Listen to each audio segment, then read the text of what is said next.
Welcome back to the BookEnds YouTube channel. I'm James McGowan. I'm Jessica Faust. And today we have our newest associate, Agent Emily Forney, with us. Hi. I'm excited. Yeah, so we are pick her brain about everything. Yeah. Jessica had the great idea to bring all of the agents from BookEnds on an individual conversation so that you can get to know them and we can introduce them to our YouTube audience. So today, Emily is going to talk a little bit about being a new agent and what it was like getting here and what she's working on. So let's just dive right in. Our first question for you, Emily, is you are the newest agent at BookEnds. So we do want to hear what it's been like so far. maybe not all of it. Not all of it. Just like a little bit. No, it's honestly, and I'm not just saying this because it's like our first question. It's honestly amazing.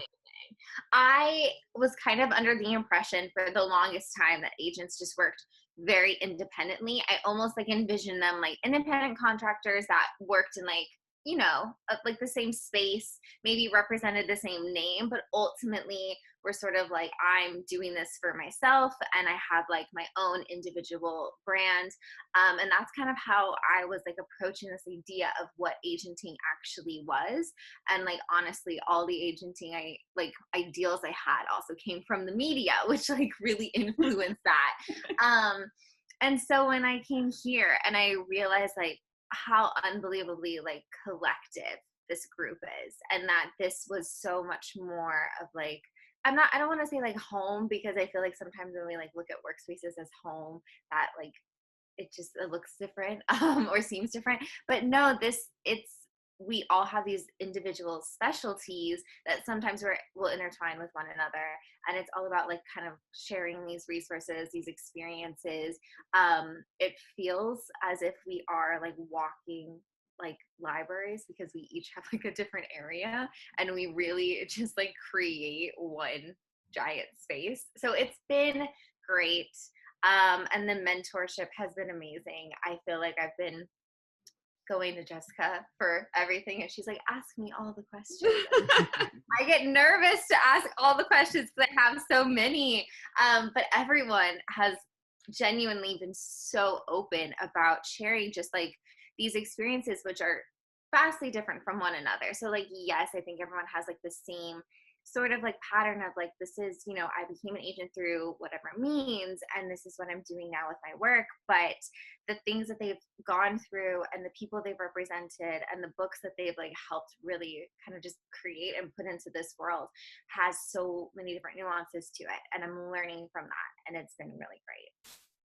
Were those, I'm curious about, because it's so different from my perspective. And when I started, obviously it was a different world. I'm curious about those first days when you sat down at your desk and you're like, okay, I'm an agent now. And like, what do I do? Yeah, it was honestly terrifying. And I had some moments of like imposter syndrome where I was like sitting here and I was like writing in a notebook, and I was literally I was like, Agent 101, and I was writing down like the most basic things where I was like, check your email at these different times, and I was just trying to like write lists to remind myself what I'm doing. But it's one of those processes that throughout time I was like, okay, this is actually a way more natural and organic kind of job, and it's all about connecting, and it's all about working with people. And so yes, there's a lot where I'm writing and I'm creating these moments with like where I'm trying to say I'm organizing my life and I'm trying to figure out what I'm doing. And I think the first few days I was just like, I want to make sure I do everything perfectly. And I think it was within 4 days of us announcing that I joined BookEnds, I had over 380 queries already. And that was to me, I was like, I got overwhelmed because I was like, okay, I want to do right by all of these people that have just sent me in what they've been working on for forever. But also I was just like, oh, this is what this is going to be like. And so it took a little bit of time to be like, okay, this is what I need to expect. And I just had to like breathe and also know that I wasn't going to know everything. And there were going to be things that I didn't even know that I didn't know. And I had to kind of experience that and ask and go through that process. I'm not going to lie. When I started BookEnds, I really can honestly now say I knew nothing. So I understand about knowing what you don't know. Yeah, it's the truth. It's very much a deep end situation. Like you are kicked into the pool. Nobody warned you, and now here you are trying to float. But yeah, I think the question thing, asking 1,000,005 questions, it's the best Well, way to do it. and that's why we often say to authors, like, new agents are fantastic because they're hungry and they have an open list. But finding those that work in a place where they have the resources to walk them through things is beneficial to everybody because, go on. No, I Jason. also think the hunger is not just about lists too, because like Emily said, you have 1,000,000 questions and you want to know all these things and you don't know what you don't know. So you're trying to learn it all. So that hunger isn't just like, yeah, I want to work on all these great projects. It's, I want to learn how to do this the right way and therefore do right by you. So I think it's like that full experience of getting kicked in the deep end, but trying to learn how to float by yourself is what makes a new agent, in my opinion, so great. Yeah, and new agents are also not stuck in an old school mindset. You haven't been doing the same thing the same way for 20 years. So if 3 people at the agency say, well, I do it this way, it's all open to you. And, often none of them are right and none of them are wrong. So you get to sort of really create your own experience, which is great for the author too. Yeah, definitely. I feel like I'm way more open right now than I've ever been to just experimental work and just how I'm also working on my own. And I think that is a huge asset because I have the time right now and I have just like this openness with how I want to kind of go forward in the future. So I'm excited, and I hope other people who are going to work with me are super excited. I'm excited. I like what you say about experimental work because I feel like the longer you've been in this business, the more you've been burned in the respect that you haven't sold projects, the more hesitant you can become and settle into what you know is easy. And so it's fun. I mean, I try to do that too, but it's fun to try new things and to say, like, I really love this. I don't know if I can sell it, but I'm willing to do whatever I can to try. And some of the best books come from that, honestly. Some of my best books have come from that. So It's true. Well, Emily, you earned a fellowship with the LA Review of Books magazine. So can you talk a little bit about that? What was it for? What was it like working there and how it ultimately brought you to publishing? Yeah, so it honestly, it changed the game for me because for the longest time, so I got my MFA, and for people who get their MFA, they might also have the same experience where like they're kind of told this is all you need, and you get your master's degree, you go out in the world, and you're in publishing, and that's not that's not a reality at all. You have hundreds of thousands of people who also want to do this, and so for the longest time, I felt like I was kind of like floundering a little bit, and I was doing freelance work and I was editing and writing and I was trying to figure out where I wanted to fit in. And I did a lot of editorial work and I worked with small presses and I did that. And I feel like, I did my rite of passage where I only ate grilled cheese for weeks. And I did the whole, I'm going to give lots of free content out. But I wanted to figure out like, where do I fit in here? How can I, but not just where I fit, like how can I contribute meaningfully? And how can I not just say, oh, I'm willing to do this work because I need I need the work. It was more like, okay, well, I know that I do have value in my experiences and what I've kind of created for myself after I left school, and all of the experiences I cultivated. So I was like, I need to find the best place that I know that I can bring that value in. And the LA Review of Books has this incredible fellowship, but normally it only happens in LA. So it's one of those things too, when you think of publishing, it is really hard to get in. And it's not the most accessible thing because a lot of places are like, you need to have an internship in order to get into even like the most entry level job. And they're all in New York or they're all in LA. And it's a weird kind of circumstance with being in lockdown right now and having to deal with quarantine, where so many things went online and they went remote. And I was so fortunate enough to be able to get a spot as a publishing and editorial fellow. And ultimately what that was is they were really showing me just like the ins and out of publishing as a whole. So I had a very intensive fellowship in which I was taught, okay, so, there is agenting, but there's also, how do you work with nonprofit work? How do you work with, if you want to do digital writing, if you want to, honestly get to marketing, or if you want to even do acquisitions. There was just every possible level. They're like, we're going to show you all of this. We're going to bring in those industry professionals, and you're going to learn along the way. And as I was learning all of the roles and all the ins and outs of publishing, I was also working with their pub lab, which is this online, like this digital print, where we're like, okay, so we're going to start and we're going to create this entire magazine from start to finish. And we're going to teach you everything you could possibly need to know and every single role that goes along with it. So you have to make sure that you aren't just specializing in one area where you're very tunnel vision. I had to learn everything that happens, all the people I would interact with, what their role is. And I also had to experience what they were going to experience. So it was a very intensive fellowship.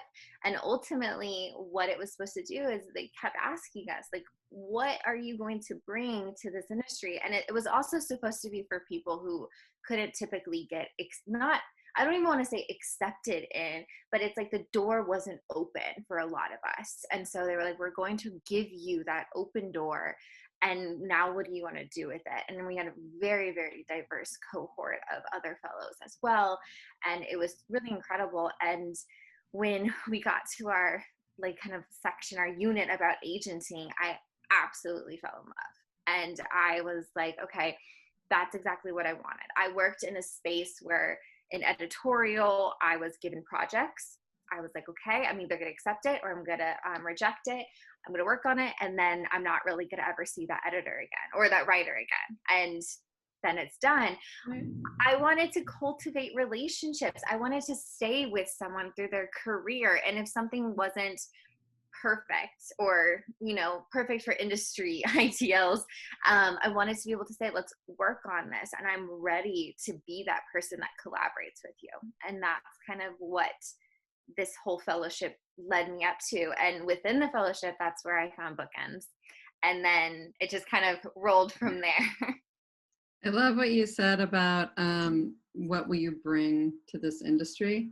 And I think that for people looking for a job in publishing, whether it's the industry as a whole or the specific place where you're interviewing, that's such a great thing to have in mind when you walk in. Like, and it's something that, I look for. Like when I talk to this person, what can they bring to us that we don't already have? And it's not always, a thing. Sometimes it's ideas and a new way of thinking and things like that. But I think that's such a great way to look for a job, is to keep that in mind. Well, I know that there was some hesitance, or maybe that's not the right word, about applying to an agency that was calling for BIPOC applicants. So can you talk a little bit about that and sort of how you made your decision? Can I explain it one quick? I don't want to interrupt Emily, but I think for some of our viewers, they might not know that BookEnds put a call out specifically to hire more BIPOC. And we aren't the only ones. Other agencies and publishers have done the same. And when Emily and I spoke for the first time, she told me, which I so appreciated, that some people had come to her and sort of questioned that. And I would love to hear you talk about that more. Yeah. So in like full transparency, because I am very open about my identity. So I'm mixed race, but I'm not white presenting, and that's been my whole life. And so I am Nigerian, and a lot of my experiences within writing, within editing, actually comes from there, because it's one of those things where I either haven't been able to get in where I wanted to, because a lot of people are like, well, your experiences don't align, or what you want to do with identity doesn't align with what we want to do, or it just a lot of issues had happened with just like finances and even just being able to be a part of these communities. And so when Black Lives Matter has been around for a while, and I think it was one of those things where this year, with the killing of George Floyd, there was a shift in the media, and I think for a lot of reasons, because we're seeing this, we actually have to like, I think a lot of people don't believe in these like disadvantages, and they don't believe in what's happening to these communities if they can't actually see it. And I think when we're seeing this video, it's that visceral pain. And there was a shift that happened digitally, and then it also started to change when it came specifically to publishing, because we started to also get call outs for pay disparities. We're getting call outs for how many people in these larger places are actually people of color. These marginalized groups, we're sort of saying we're coming out and we're going to start to demand more and just transparency, and we're going to show that there is an issue. And there was like a couple of people who had come to me just nervous for a few reasons. So when I saw BookEnds specifically was asking for wanting to be open, the way that I saw it was because, Jessica, you wrote a blog post and you were very, like, I think, honest in the fact that this wasn't just, with what's happening in the world, we want to open the door for people. You had said, I take responsibility for the fact that there's a hole. And I think that that is something that a lot of companies weren't doing, where they were just kind of making these blanketed statements and they were saying, we're going to do better, but there wasn't actionable kind of plans that were coming through. And a lot of people didn't necessarily take accountability for what was missing, and how and why they saw that actually as an issue. But what was, I think, a little bit of a hesitancy for myself and for the people who are a part of my community was this fear that a lot of us might be exploited, that we were just going to kind of come in to be that face, and then for other people of color to then gravitate here because they're like, oh, look, we can go to this person. And then it just became like we're collecting voices. And I think a lot of people who had conversations with me about what my choice was going to be, is they've had that fear. Like, we don't want it to just be agencies that are saying, look, we're collecting marginalized voices. And I never felt that when you and I had our conversations. You were very clear too. You're like, this isn't about like tokenism. This is about the fact that we need to really understand what hasn't been a balanced industry for, I don't think, really ever, and how we can not just say, oh, this change is happening. We have a very public discussion about these issues, and let's just have this conversation. This was about how can we actually keep this going? How can we have like a withstanding system that is supporting and encouraging and allowing for these voices to come through? And that was what your conversation with me was with. And that's what really helped me kind of say, this is the right place for me to be. And I really appreciated that you brought that up to me, because it's not that, when I put out that call, there is a thought that I don't want people to think of this as a token position, or, I'm bringing you in to only work with BIPOC authors or whatever it is. And but yet I don't necessarily, I don't have perspective on how you might see it other than me speculating that. So I really appreciated you bringing that up to me, and also felt that our conversation was very honest, and the fact that you were able to say that was a good thing, because I also know, based on that hopefully going forward, you will be able to say, well, hold up.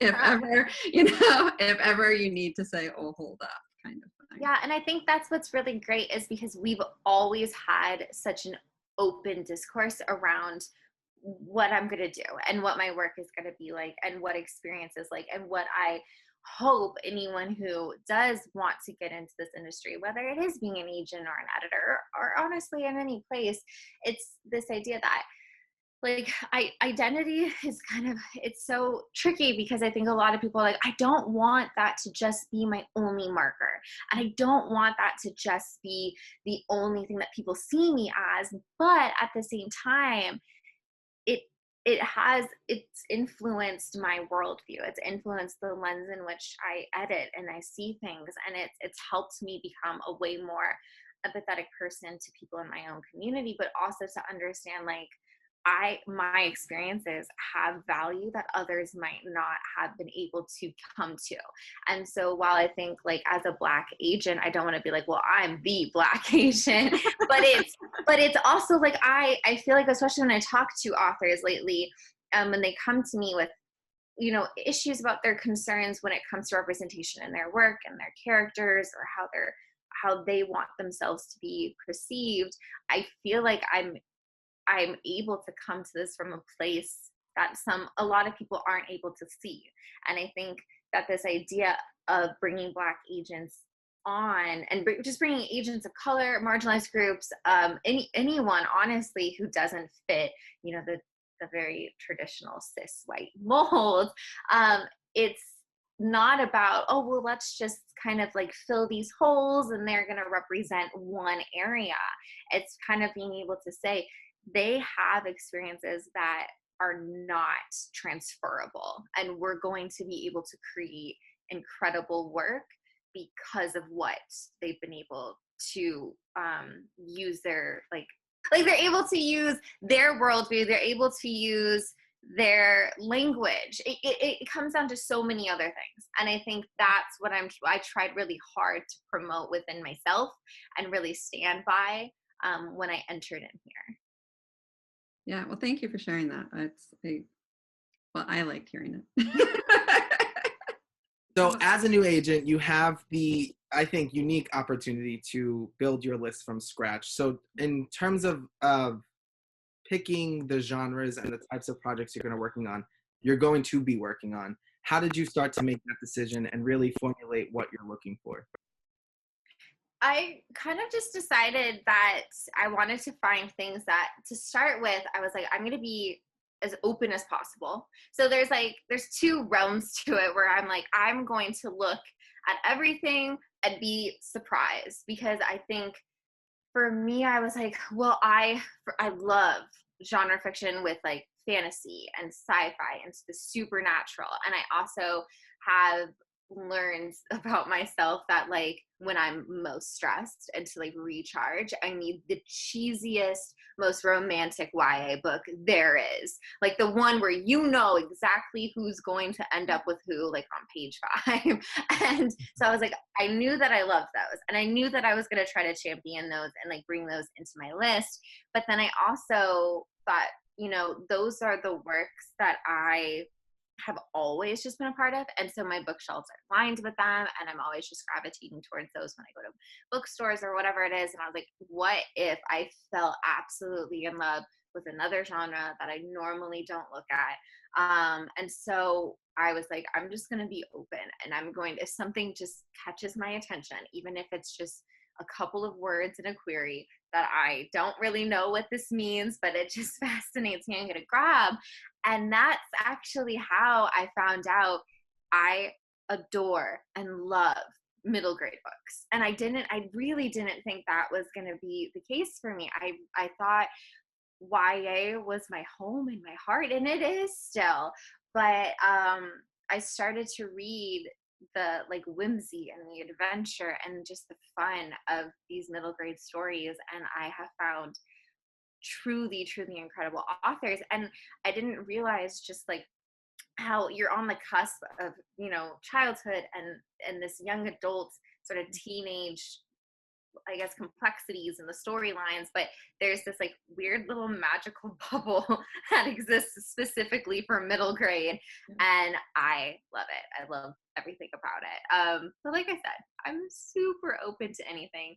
Not a huge fan of like horror because I am such a baby.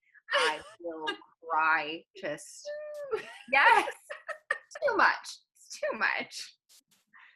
Yes, yes. Have you found anything yet that you don't feel you're the right fit for other than horror as you've been going through? Because I do know that you've sort of changed what you're open to a little bit here and there already. Yeah, so I think I've always kind of known horror wasn't my thing, but I did try. I promise I tried. I was like, I'm gonna do my best, because what if I am like a secret Stephen King lover? I don't know. So be kind, horror writers. She tried. I really did. But I can't. I also think the horror and like spooky, I think they're two different things. Like They're very different things. Yeah. So it's very strange because I am a lover of all things. Okay, this is gonna sound so contradictory, but I am a lover of all things Halloween, but that's spooky Halloween. Yeah. I'm not a fan of like the jump scares because like I read a really incredible piece because I tried with horror, and then for like 3 days I opened my shower curtain to make sure no one was behind it. And like I even like would double check my car. I was like, is someone hiding in the back seat? So that's when I learned. I was like, horror is not my thing. And I also think I've shifted a little bit as well, because I thought when it came to adult genres that I would be able to really kind of look at the same work that I've been doing with young adult, or I would just be more open to adult genres. But I think that like memoir is very difficult for me. Not that I don't love it. I think that I can listen to like TED Talks, and I can watch really incredible like documentaries about people, but when it comes to memoir, I'm just not the best fit when it comes to editing it. I think I'm really great when it comes to observing it and appreciating that art, but I am not the right person to be the one who's like, let me guide you as you're writing it. Yeah.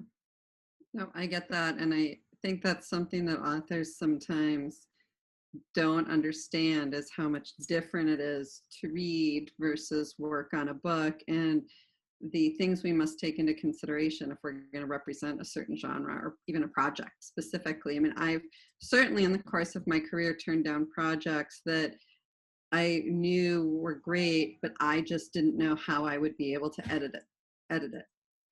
And I think there's so much nuance too. Like that changes, and there could always be that one book that comes along and changes it for just maybe that one book or in general. And it's like a continuous path of discovery in terms of what genres you can and what you can really respond to in literature. So I will be super honest actually with authors who query me and I read their submission. So if it's a work that I'm just like, I'm not the best fit with, I will say that. And it's not just like me doing like a form rejection where I'm like, no, I actually really do like your work. I'm going to tell you that I believe in your work so much so that I'm not the right fit. And when I say like, if in the future you have something a little different or you want to go within a different genre, so like fantasy, I'm really great when it comes to middle grade YA or adult fantasy, and you're like, yes, I want to jump into that, and then come and talk to me. But when it comes to I think a lot of like literary work, like I said before, like the horror and also memoir, those are the three that I just struggle with a little bit more.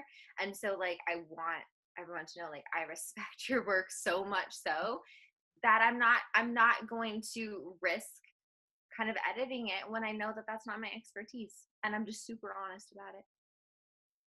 No, and it's so true. Like they're just, I mean, there are plenty of amazing published books that I either can't get through or have zero interest in reading. And I think that anybody watching this should be able to say the same. Like, just because everybody in the world seems to love a book doesn't mean we will, or, just because a book goes to auction doesn't mean we could be the agent that have got it there.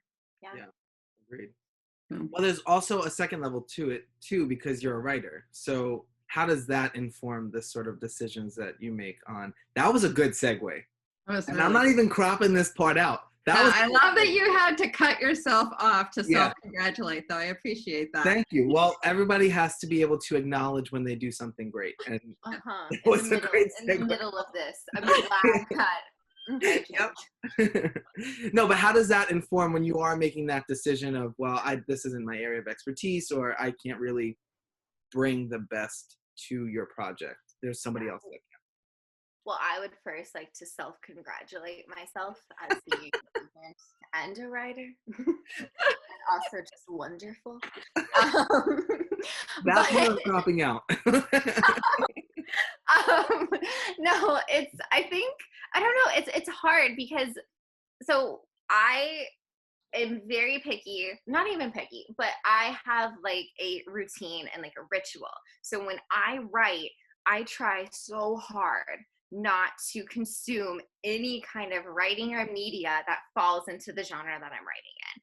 And it's not because I'm worried about imitating that style, but it's because I want to get myself so much in the mindset where I'm like, you have to create this world, or you have to do something totally unique, and you need to just allow yourself and trust yourself to do that without being influenced. So I don't necessarily think my own writing really affects the way that I look at other people's writing. The only thing that I can say, and I have talked about this before, is I do feel like there are certain genres that I just know incredibly well because I've studied them so deeply. I've read widely and diversely within those areas. And so I can be very helpful in terms of saying, okay, I know what already exists. So let's look at how can we make this the best version of itself, but also something totally new and progressive, or something that we might not otherwise have seen before. And that's what we want to do. We want to create something that other people pick up and they're like, this is incredible. And so I think that's where that lends to it. And it also helps because I do consider myself an editorial agent. And so when I'm helping you, I can differentiate between my own writing. So I'm never going to like project myself into somebody else's work. But I also am like, I know what like the pains and frustrations of being a writer are. So I'm going to be extremely patient with you, but I'm also going to be helpful in terms of saying, here's the dialogue that we need to fix. Here's how I can look at pacing. Here's how we can map this out. So I think the fact that I am a writer helps in that regard, but I also know sometimes where I'm like, I have to separate myself from other things too. So I have this constant internal battle. Yeah, and also kind of understanding what a writer's vision is and how penetrable that is from somebody on the outside of it. When you don't have the experience of a writer building a vision and then people critiquing it, it makes it harder to sort of communicate that, I think. I know how defensive you might want to be and how you want to hold on to something. And I know, I think it's just, again, it's the respect element of, I know exactly what you're going through and I know what this is like, and I respect wanting to be a writer. So I think like I'm able to approach it in a way where I'm like, I want you to feel like your baby is being taken care of, but we're going to mature it so it grows into a great person. Oh, that's a good one. Thank you. I like to self-congratulate myself on that one too. Yeah, you should. That's your first analogy on the BookEnds YouTube. We do a lot of them. Yeah, ours are usually food, so we've never done that before. We like. Yeah, definitely. Well, okay, so I think our last question, a good way to wrap it up, is to ask you what the most surprising thing about being an agent has been, or maybe something that you've learned that has just, you did not think was, okay. Fair enough. Take it from there. Okay, I think honestly, one of the most surprising things that I learned was, it's like the start to finish of when you find an author that you really love and you're like, do we connect? Do we vibe really well together? And then we go to saying, okay, let's sell your book. Let's get your book out there. It's not just like, here's A, here's B. It's that we're done, and then we're going to try to do that process again. I tell a lot of authors when they're talking to me and they're like, well, what do you do? Like, what is our relationship going to be like? I always say that I was like, I am your person. Like, I am the one that will not only help you with editorial work, but I'm going to champion and advocate for you. I'm also going to support you. Like, when you have, if you're going to have 1 a.m. freakouts, I'm also the one that's going to help you when it comes to like managing how you want to engage with your readership. And if something is going to go on, like through blogging or social media, and it's promoting you as well, it's being honestly like your right hand most of the time, all day, every day. And so I think that was one of the more surprising things that I learned, was just how hands-on and really kind of integrated an agent becomes with an author. And I think that also leads to the fact that when people find an agent and an author finds or an agent finds an author, you want to trust each other so much. And you want to be able to come from a place where you're like, I'm patient, I trust you, I'm going to empathize with the experiences that you're going through on both sides. And there's just like so much that has to kind of be cultivated in that relationship that I think a lot of people maybe see is more transactional than it actually is. It's so much deeper than that. That is one of the things that a lot of authors, when they get a first agent, are most surprised by too. So it's, I think it's a very weird secret job. People, never heard of us in a lot of ways. Yeah, like it's like when you're gonna have this shining star and your book and yourself, you're gonna be amazing, and we're in the background and we're like, you're doing great. Right.